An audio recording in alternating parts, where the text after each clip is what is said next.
வணக்கம் நண்பர்களே, முக்கிய செய்திகளை இந்த பதிவில் பார்க்க போகிறோம். என்ன செய்தி பார்க்க போகிறோன்னா, நேற்று திருச்சியில் திமுகவுடைய மாநில மாநாடு நடந்துச்சு. சிறுகனூர் அப்படிங்கிற ஸ்பாட்டில் நடந்துச்சு. அந்த மாநாட்டில் பேசின முதல்வர் ஸ்டாலின் அவர்கள் பாஜகவை மிக கடுமையாக விமர்சனம் பண்ணியிருக்காரு. என்ன வார்த்தையை பயன்படுத்தியிருக்காருன்னா, தமிழ்நாட்டை எப்படியாவது நம்மிடம் இருந்து விழுங்கி விடலாம் அப்படின்னு நினைக்குது இந்த காவி கூட்டம். எங்கள் கருப்பு சிவப்பு பட்டாளம் இருக்கும் வரை அது நடக்கவே நடக்காது, அது உங்கள் அப்பனே வந்தாலும் நடக்காது, நடக்க விட மாட்டோம் அப்படின்னு சொல்லிட்டு முதல்வர் பேசியிருக்காரு. பாஜக அப்படின்னு முதல்வர் சொல்லியிருக்கலாம். அது என்ன காவி கூட்டம் அப்படிங்கிற வார்த்தையை பயன்படுத்துறீங்க? காவி அப்படிங்கிறது புனிதமான ஒரு நிறம். ஹிந்து மதத்தை குறிக்கக்கூடிய நிறம் காவி நிறம். காவி கூட்டம் அப்படின்னு சொல்லும்போது, ஜென்ரலைஸ் பண்ணி சொல்லும்போது ஒட்டுமொத்த ஹிந்து மதத்தையும் குறிப்பிடுற மாதிரிலாம் இருக்கு. உங்களோட பாஜகவோட உங்களுக்கு பிரச்சனைனா, ஆர்எஸ்எஸோட உங்களுக்கு பிரச்சனைனா அவங்களுடைய பேரை சொல்லி விமர்சனம் பண்ணுங்க. அதை விட்டுட்டு எதுக்காக காவி கூட்டம் அப்படின்னு சொல்லிட்டு குறிப்பிடுறீங்க?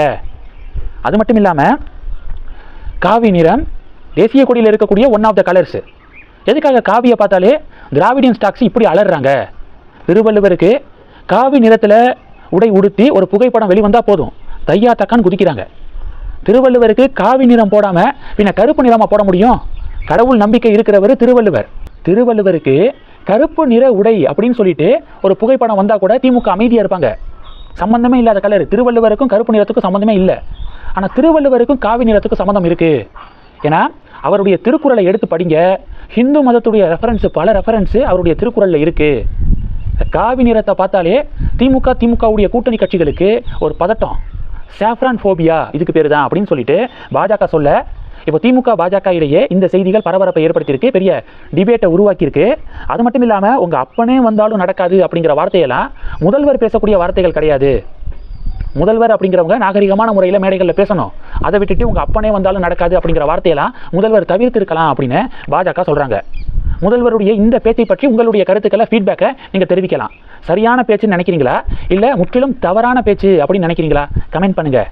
ரெண்டாவது என்ன பார்க்க போகிறோன்னா, ராகுல் காந்தி சமீபத்தில் ஒரு நிகழ்ச்சியில் கலந்துக்கிட்டாரு. சமீப காலமாக ராகுல் காந்தி கலந்துக்கக்கூடிய ஒவ்வொரு நிகழ்ச்சியிலையும் சர்ச்சைகளும் கூடவே வந்துருக்கு. இப்போ தான் கேரளாவுக்கு போய் ஒரு காலேஜில் ஒரு மீட்டிங்கில் கலந்துக்கிட்டப்ப ஒரு மாணவர் எழுந்து, நான் உங்களை சேட்டன் கூப்பிடலாமா அப்படின்னு கேட்டிருக்காரு. ராகுல் காந்திக்கு சேட்டன்னா என்ன அர்த்தம்னே தெரியலை. முதல்ல சேட்டனுக்கான அர்த்தத்தை சொல்லுங்கள் அப்படின்னு கேட்குறாரு. சேட்டன் அப்படிங்கிறது எவ்வளவு பேசிக்கான ஒரு வார்த்தை. இந்தியா முழுவதும் எல்லாருக்கும் தெரியும். சேட்டன்னா பிரதர் அப்படிங்கிறது எல்லாருக்கும் தெரியும். ஆனால் வயநாடு தொகுதியில் 5 வருடம் எம்பியாக இருந்த ராகுல் காந்திக்கு சேட்டன் அப்படிங்கிற வார்த்தைக்கான அர்த்தம் தெரியலை. இதிலிருந்தே அவர் வயநாடு தொகுதி எம்பியாக என்ன பெர்ஃபார்மன்ஸ் பண்ணியிருப்பாரு அப்படிங்கிறது ஊருக்கே தெரியும் அப்படின்னு பாஜக பதிலடி கொடுத்தாங்க. இந்த சர்ச்சை முடிகிறதுக்குள்ள அடுத்த சர்ச்சை.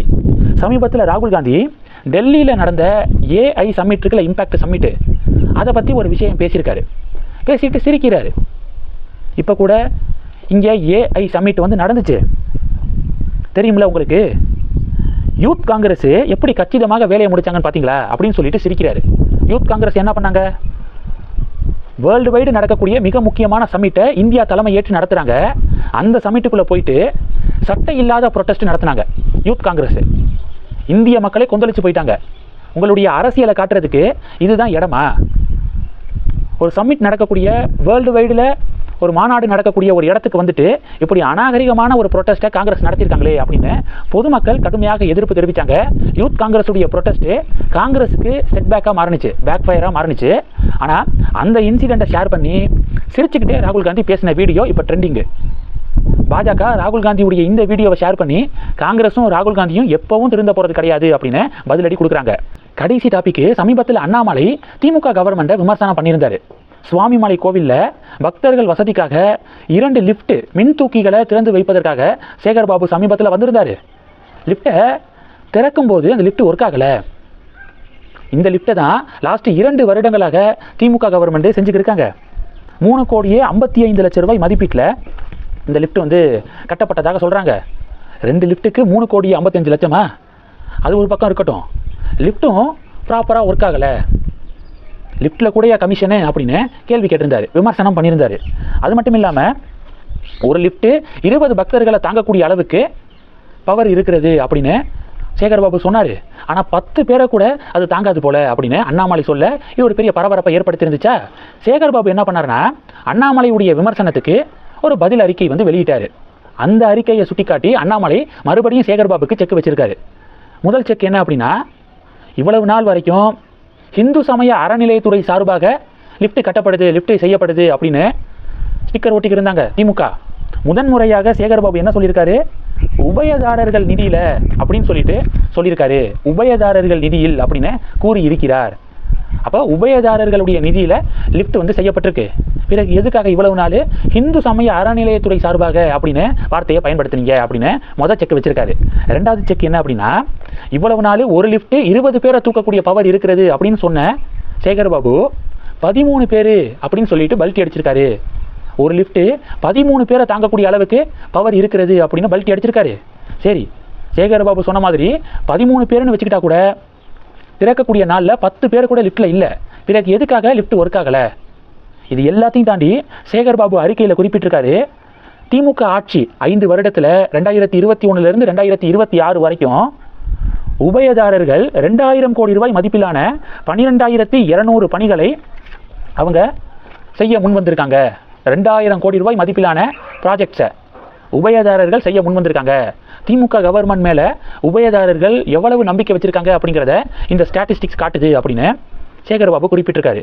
அதுக்கு தான் அண்ணாமலை சொல்றாரு, அப்படியா 5 வருஷத்தில் 2000 கோடி ரூபாய் மதிப்பிலான 12,200 பணிகளா?